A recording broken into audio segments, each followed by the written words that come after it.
메시지를 마무리합니다. 오늘도 하나님의 은혜가 우리 모두에게 있기를 바랍니다. 이제 사도가 이제 마지막 인사를 하죠. 당시 로마에 살고 있는 자신이 아는 성도들에게 문안하고 또 자신과 함께 있는 자들 중에 로마 교회에 알려진 인물들의 인사를 그들에게 대신 전해주는 그런 말씀으로 16장 내용이 있습니다. 네, 이 16장 내용에는 35명의 이름이 거론되고 있습니다. 그리고 무난하다라는 단어가 20위에나 등장합니다. 굉장히 많죠. 생각해 보십시오. 양피지에 이들의 이름을 이렇게 일일이 기록했다는 것은 바울 사도에게 있어서 이들이 개별적으로 얼마나 소중한 존재인지를 짐작하게 합니다. 또 한편에 교회할 때에 어떤 그룹과 어떤 회중, 이름 없는 어떤 하나의 집단만 의미하는 게 아니라 사도 바울에 있어서 그곳에 있는 한 사람 한 사람을 기억하고 있다는 것들을 또 알고 있다는 것을 인격적으로 표현해 주기도 합니다. 참으로 교회는 본질상 거대한 회중 속에서 한 개인이 녹아져 버리는 것이 아니라 사실은 한 개인이 하나님이 그 이름을 아시고 선택하시고 그리고 그들의 모든 수고까지도 하나하나 알고 있고 그들이 또 어떠한 사람인지를 다 알고 있다는 그 인격성이 바탕이 된 회중으로서의 교회를 말하고 있다는 걸 우리는 더욱 발견하게 됩니다. 하나님이 우리를 그렇게 대하시는 것이죠. 그리고 또한 우리 또한도 우리가 교회를 생각할 때 그렇게 대해야 된다는 걸 알려주고 있습니다. 또한 이 안에 우리는 충분히 확인하는 것은 교회를 더욱 이해하게 되는데요. 교회가 하나의 지역교회, 로마교회로 이렇게 알고 다른 교회와 상관이 없는 게 아니라 정말 그 지역 그리고 그 당시 고대 근동의 모든 전 세계에서 모든 교회들이 서로를 문안하고 서로를 한 교회로서 의식하고 있는 것들을 또한 이 말씀에서 깊이 확인하게 됩니다. 또한 우리는 또한 이 모든 사역을 바울이 혼자서 하는 사역이 아니구나. 여러 동역자들과 함께 이 역사가 일어나고 있구나라는 걸 확인하게 됩니다. 그런 면에서 이제 하나하나 살펴볼 이름들과 그리고 내용들 안에 하나님의 은혜를 더 깊이 알았으면 좋겠습니다. 이제 베베는 고린도 동편 항구 도시 갱그리아에서 바울의 사역을 통해 주님을 믿게 된 여인으로 보입니다. 제일 먼저 그 여성의 이름을 부른다는 것도 특별하죠. 고대 사회에서. 그리고 베베의 이름을 부릅니다. 그녀는 바울이 로마서를 쓸 때 함께 있다가 아마도 로마서를 로마 교회에 전달해 준 역할을 한 것으로 보입니다. 그녀는 바울 사도뿐 아니라 많은 신자들을 보호하는 일을 잘 감당했던 사람으로 보입니다. 참으로 사역자를 보호하고 그리고 많은 사람을 보호했다라는 이 보호자가 된다라는 그 위치, 참으로 귀중한 것이죠. 사도는 특별히 그녀의 모든 필요를 잘 채워줄 것을 로마에게 부탁하고 있습니다. 또한 사도는 또 로마에 있는 자신의 지인들에게 이제 안부 인사를 하는데요. 먼저 브리스가와 아굴라 부부에게 합니다. 이들은 바울 사도가 고린도에서 만났던 사람들입니다. 본래 로마에 살고 있었지만 유대인 추방령이 내려지자 그들은 잠시 로마를 따라 고린도로 이주해 온 사람들이었습니다. 이들은 천막 짓는 직업이 그들의 업이었기 때문에 바울이 그들과 함께 천막을 지으면서 생활했던 것을 우리가 알 수 있고요. 특별히 에베소까지 바울을 따라갔던 신실한 지도자들이었습니다. 바울과 동역하기 위해 이사까지 가는 거예요. 그러면서 바울의 그 사역이 이제 홀로 외롭게 진행되지 않도록 그 곁에서 함께 서준 사람들입니다. 바울 사도는 아마도 이들을 통해 로마 교회의 소식을 전해 들었을 것입니다. 후에 이 가족은 다시 로마로 돌아갔던 것입니다. 그래서 바울 사도는 여기 로마서에 그들의 이름을 제일 먼저 언급한 것을 우리는 볼 수 있습니다. 이들은 모든 이방인 교회에 사랑을 받은 자들이라고 이렇게 3절 4절에서 더 설명하고 있습니다. 어디에 집사님이 계시는데 그 교회가 모든 교회에게 사랑을 받는 사람인 거예요. 참 아름답죠? 에베네도가 이어집니다. 그는 바울 사도의 복음 사역에서 아시아에서의 첫 열매를 맺었던 사람입니다. 비록 로마로 이주하여 살고 있었지만 사도가 어찌 그 첫 번째 열매를 잊겠습니까? 자신의 아시아에서 얻었던 그 첫 영혼이 지금 로마에 가 있으니까 이 또한도 그 당시에 교회가 얼마나 서로 연결되어 있는지 확인하게 되는 것이죠.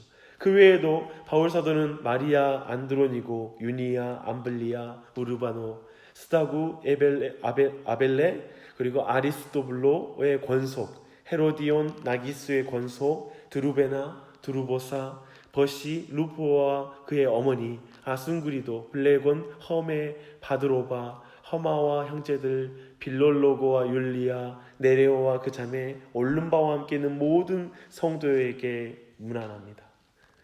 어때요? 지금 로마서가 쓰신 지 2000년이 지났는데 이 아침에 전혀 로마 교회와는 상관없는 이 교회에 어쩌면 그렇게 느껴지는 지역적으로, 문화적으로, 시대적으로도 차이가 있는 나주혁신 장로교회에서 이들의 이름을 또 부르고 있습니다. 이게 무슨 말입니까? 이들과 우리의 교회가 나눠지지 않는다는 것이죠. 그들의 이름이 우리와 전혀 상관없는 이름이 아니라는 것이죠. 그들의 신실한 삶과 믿음의 동역과 복음을 위한 삶이 결국 내게까지 이어졌다라고 믿는 고백으로 우리는 고백하는 것이죠. 특별히 루포는 주님의 십자가를 대신 지고 갔던 구레네 사람 시몬의 아들일 것입니다. 루포의 어머니는 곧 나의 어머니라고 한 것을 보아 바울은 이들과 특별한 관계를 가졌던 것으로 보입니다. 바울 사도는 단순히 자신만의 인사를 전하지 않고 로마 교회가 한 번도 보지 못했을 그리스도의 모든 교회를 대신하여 이제 인세를 전합니다. 이것이 교회입니다. 비록 우리가 보지 못했을지 모르지만 또 알지 못할지 모르지만 그리스도 안에 있는 모든 자들이 바로 한 교회입니다. 오늘날과 같이 교회 간에 그리고 교인들 사이에서 경쟁이 있는 그런 시대에는 이 말씀이 얼마나 무색해 보이는지 모릅니다. 그리고 얼마나 생소한지 모릅니다. 정말 탄식하지 않을 수 없는 상황이 현실이다 우리가 볼 수 있겠죠. 하지만 이 교회의 본질을 다시 한번 생각하면 우리는 이 지역에 있는 다른 교회들, 그리고 이 세상에 있는 모든 교회들을 향하여 어떤 마음을 품어야 될지 우리는 분명하게 확인할 수 있습니다. 바울 사도는 이제 서신을 마치면서 마지막 권면을 하고 있습니다. 그것은 언제나 바울 사도가 세웠던 교회들이 겪는 문제들과 같은 문제입니다. 그래서 우리가 좀 주의할 필요가 있고 이 문제가 우리에게도 있다는 사실을 잊어서는 안 됩니다. 교훈을 거스리고 분쟁을 일으키며 거쳐 넘어지게 하는 자들입니다. 그리고 그들이 교회 안에 있고 교회 안에 끊임없이 분쟁과 갈등이 있다는 것입니다. 그런데 사도 바울은 그 분쟁을 일으키는 자들을 잘 살피고 저희에게서 떠나라고 말하고 있습니까? 교회를 떠나는 것이겠습니까? 그 사람들 놔두고. 그런 면이 아니라 그들과의 관계 안에 동참하고 그들의 말과 함께하여서 그 일과 함께하는 것을 떠나라는 말일 것입니다. 이것은 가르침의 문제이고 진리의 문제로서 사도 바울은 접근합니다. 갈등 문제와 분쟁의 문제를 진리의 문제로 사도 바울은 접근합니다. 거짓 가르침이 들어와서 교회를 무너뜨릴 수 있는데 성도들은 항상 이것을 분별하고 이들을 떠나야 하는 것입니다. 거짓 가르침은 교사들의 부도덕한 삶으로 증명됩니다. 그들은 결국 자기 유익, 자기 뱃속을 채우기 위해서 사역하는 자들입니다. 이걸 잘 봐야 돼요. 교회 안에 있는 많은 분쟁과 분열을 볼 때 항상 많은 사람들은 그 일을 말할 때 교회를 생각하는 듯 하지만 한편에 자신들의 위치와 입지 그리고 자신의 세력을 얻고자 함, 그를 통하여 뭔가의 유익과 인정을 얻고자 함이 그 안에 있다는 걸 항상 주목해야 됩니다. 그래서 그리스도가 높아지지 않고 한 사람이 주목되기 시작하면 늘 그것을 분별하여서 거기서 떠나야 됩니다. 그것과 함께해서는 안 되는 것입니다. 바울 사도는 이제 최후의 승리를 바라봄으로 이제 말씀을 이어갑니다. 평강의 하나님께서 속히 사탄을 발 아래 상하게 하실 것이다 라고 말합니다. 사도는 이렇게 이야기하고 나서 이제 축도로 말씀을 마치면 되는데 다시 문안을 해요.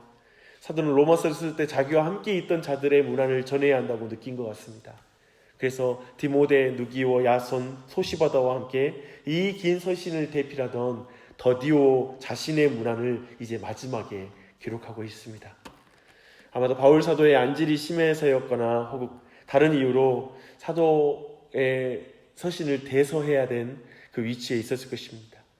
그리고 아마 바울 사도가 로마서를 쓰던 당시 바울 사도와 그 동료들의 숙식을 책임지고 있었던 것으로 보이는 가이오, 그리고 고린도의 재무장관으로 매우 높은 사회적 직분을 가지고 있었던 에라스도와 또 한 사람의 형제 구아도의 문안도 함께 이 편지에 담아서 전달합니다. 지금 이 편지를 쓸 때마저도 내 힘으로 너에게 편지 쓰는 게 아니야. 이 편지 또한도 내가 너희가 문안할 수 있는 것도 나 혼자의 힘으로 할 수 없을 정도야. 항상 내 옆에 이 사람이 있어. 생각해보면 오늘날에는 많은 사람들의 공을 가로채서 어떤 상관의 한 사람이 그 영광을 취하는 경우가 많잖아요. 근데 이건 내가 취할 영광이 아니야. 나만 너희를 걱정하고 있는 게 아니야. 공동체가 있어라는 걸 강조하는 게 사도 바울을 지배하는 생각인 것이죠. 한편 어디 목회자가 앞에 서서 자신을 고백할 때도 동일하지 않겠습니까? 우리 한 개인마다 내 자신이 온전하지 못해. 우리 교회의 지체들이 함께 있어요 라고 말할 것입니다. 사도는 이 서신을 통해 이제 마지막을 이렇게 말합니다. 영세전부터 감춰졌던 비밀의 계시를 그리스도 복음이라는 이름으로 드러내 주었다는 걸 이제 고백합니다. 이제 유대인뿐 아니라 모든 이방인도 믿어 순종하고자 이 편지를 썼다라고 계속해서 말합니다. 실제로 하나님께서는 당시 로마 교회에 있던 사람들뿐 아니라 이후 모든 민족 그리고 모든 세대의 사람들에게 이 서신을 통해서 믿음을 얻게 하셨고 믿음의 순종을 하게 하셨습니다. 바로 로마서라고 부르는 놀라운 책이 아닙니까? 사도는 하나님께 모든 영광을 돌림으로 이제 서신을 마무리합니다. 참 멋지지요. 초대교회, 특별히 로마교회는 사회적 신분의 차이, 그리고 경제적인 수준의 차이, 그리고 교육적, 인종적 차이 등 사회의 다양한 기준에 의해서 도저히 하나가 될 수 없는 그런 다양성을 가진 교회였습니다. 그러나 그들을 하나로 만들고 그리스도 안에서 한 가족이 되게 하신 신비로운 역사는 오직 그리스도의 복음밖에는 설명할 방법이 없었습니다. 여기 등장하는 인물들 중 어떤 이들은 고급 관료였고요, 사회적으로 영향력 있는 인물이었습니다. 또 어떤 이는 노예의 이름을 가진 사람도 여기에 나타나고 있습니다. 놀랍죠. 그러나 이들을 하나로 묶어준 것은 그들이 모두 주 안에 있다는 사실입니다. 바울 사도가 한 사람 한 사람의 이름을 언급하며 특별히 주 안에라는 단어를 얼마나 강조한지 한번 보십시오. 2절, 3절, 7절, 8절, 9절, 10절, 12절, 13절 주 안에, 주 안에. 오늘 이 땅에 세워진 모든 교회, 하나님의 교회들이 가져야 할 모습이 여기에 있습니다. 오늘날 교회가 어떻게 하나가 될 수 있습니까? 주 안에, 주 안에, 주 안에, 주 안에. 예수님 중심의 교회가 안 되면 교회는 절대 하나가 될 수 없습니다. 하나님만을 예배하고 예수 그리스도의 이름만이 가장 높아지는 교회가 아니면 교회는 결코 하나가 될 수 없습니다. 은혜가 없으면 보십시오. 순식간에 교회는 끼리끼리 모임이 됩니다. 그리고 매우 이기적으로 서로를 정죄하는 걸 보게 됩니다. 갈등하는 것을 보게 됩니다. 오직 주 안에, 주 안에, 주 안에. 내 자신이 주 안에, 내 자녀가 주 안에, 우리 교회가 주 안에 있게 해주시옵소서.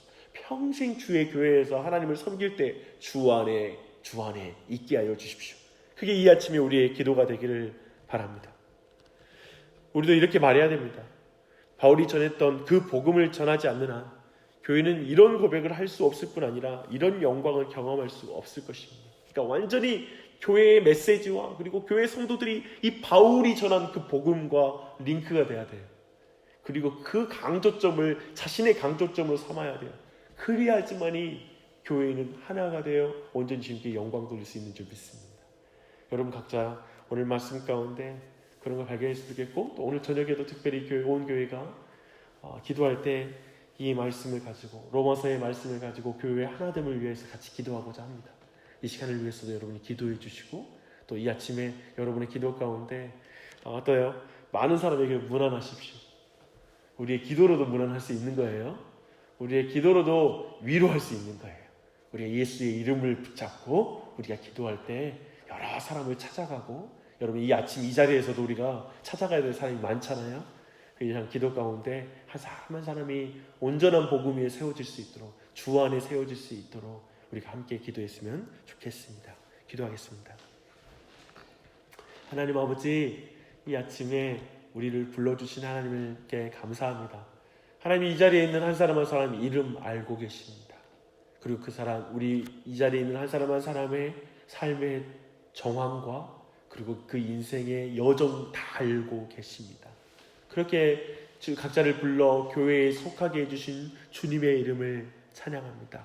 하나님, 우리의 이 시간 기도를 통하여서도 오직 예수의 이름을 의지하는 자의 기도가 드려지게 도와주시고, 한 사람 한 사람을 붙잡아 그 기도 가운데 오직 예수님이 높임받는 기도를 드리게 도와주시옵소서. 주님, 우리는 예수의 이름으로 세례를 받았지 어떤 사람의 이름으로 세례를 받은 적이 없습니다. 주님, 우리가 오직 예수 그리스도의 이름으로 세례를 받고 오직 예수를 위하여 살아가는 자로 주 안에서 기도하는 이 아침이 되게 해 주시옵소서. 예수님의 이름으로 기도할 때 역사하여 주시옵소서. 특별히 하나님, 우리가 속한 교회는 다양한 신분과 계층으로 구성된 교회입니다. 그리고 정말 그러한 교회는, 그리고 이 교회는 예수 그리스도의 피값으로 사신 교회인 줄 믿습니다. 그런데 오늘날 분쟁과 분열로 상처난 이 땅의 교회를 긍휼히 여겨주시고, 주님, 한국교회 안에, 우리의 조국교회 안에 있는 모든 분열과 슬픔, 이 아픔들을 우리의 아픔으로 여기고, 오직 교회의 상처는 예수 그리스도의 상처만 나면 되는데, 주님, 그 상처만을 붙잡으면 되는데 자꾸 그리스도의 상처를 우리가 보지 않기에 그 십자가 사랑을 놓치기에 서로에게 상처를 주는 세상이 되었습니다. 주님, 이 땅의 교회를 긍휼히 여겨주시고 우리 교회를 긍휼히 여겨주시고, 주님, 늘 겸손하게 주님 예수 그리스도의 은혜를 붙잡고 서로를 사랑하여 같은 마음과 같은 뜻을 가지고 나아가는 교회 되게 해 주시옵소서. 세상이 결코 만들어낼 수 없는 주 안에 하나인 교회를 온 세상에 보여주시사 성삼위 하나님만이 홀로 영광 받으시는 교회가 되기를 원합니다. 삼위일체 하나님의 아름다운 연합을 드러내는 교회가 될 수 있도록 지금 나주신 장로교회도 은혜를 베풀어 주시고, 늘 손해보고 희생하고 더 나누고 더 억울한 일을 당할지라도 끊임없이 희생하며 겸손하게 주님 교회의 하나됨을 위하여 일하는 교회 되게 하여 주시옵소서.